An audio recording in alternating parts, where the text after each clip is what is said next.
नमस्कार. आजच्या या नवीन भागामध्ये सगळ्यांचं स्वागत करतो. मागच्या भागात आपण पॉकेट मनी याबद्दल बोललो होतो.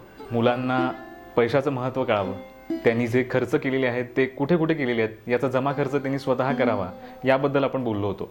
आज आपण जबाबदारी या विषयाबद्दल बोलणार आहोत. कधी कधी आपल्याकडनं असं होतं की आपण मुलांना जबाबदार ठरवतो, पण किती आपण त्यांना जबाबदारी देतो हे आपण कधी विचार करत नाही. असं होतं. पण आपण या वेळेला असं करू शकतो की वयानुसार त्यांना एक एक जबाबदारी सोपवायची आहे.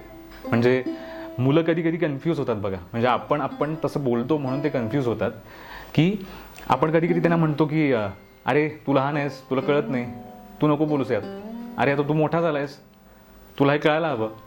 आपण जर दोन ही वाक्य बोलत असू त्यांना तर ते कन्फ्यूज होणार आहेत. त्यामुळे वयानुसार त्यांना एक एक जबाबदारी आपल्याला सोपवायला हवी. त्यामुळे आपण असं करू शकतो की पहिली ते 6वी आणि 7वी ते 10वी असं आपण करू शकतो. पहिली ते 6वी या गटासाठी आपण साधी कामं त्यांची स्वतःची, म्हणजे त्यांनी जेवल्यानंतर स्वतःचं ताट उचलून ठेवावं, या सगळ्या गोष्टी, छोट्या छोट्या गोष्टी आपण त्यांना या ग्रुपला आपण लावू शकतो. म्हणजे पहिली ते 6वी यासाठी.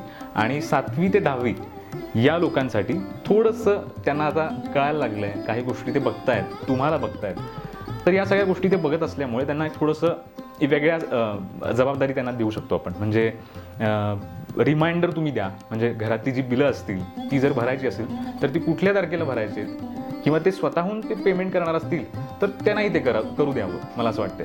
त्यामुळे आपण हे एक एक करून त्या वयानुसार ती जबाबदारी देणं महत्त्वाचं आहे. नाहीतर कधीतरी असं होईल की अरे हे मला माहितीच नाही, हे मी कधी केलंच नाही आहे, तर ते जेव्हा करायची वेळ येईल तेव्हा ते मुलांना कळेल की अरे हे मी केलेलंच नाही आहे, त्याचा अनुभवच नाही मला.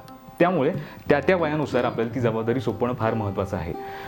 एक तर त्यांचा अनुभव तो गाठीशी राहणार आहे. जेव्हा ते काम ॲक्च्युअल त्यांना स्वतःहून ते करावं लागणार आहे तेव्हा ते विचार करतील त्याच्याबद्दल, त्यांचं एक स्वतःचं निरीक्षण तयार होईल त्याबद्दल. ते निरीक्षण करतील की अरे हे मी कसं करू, हळूहळू ते निर्णय घ्यायला लागतील.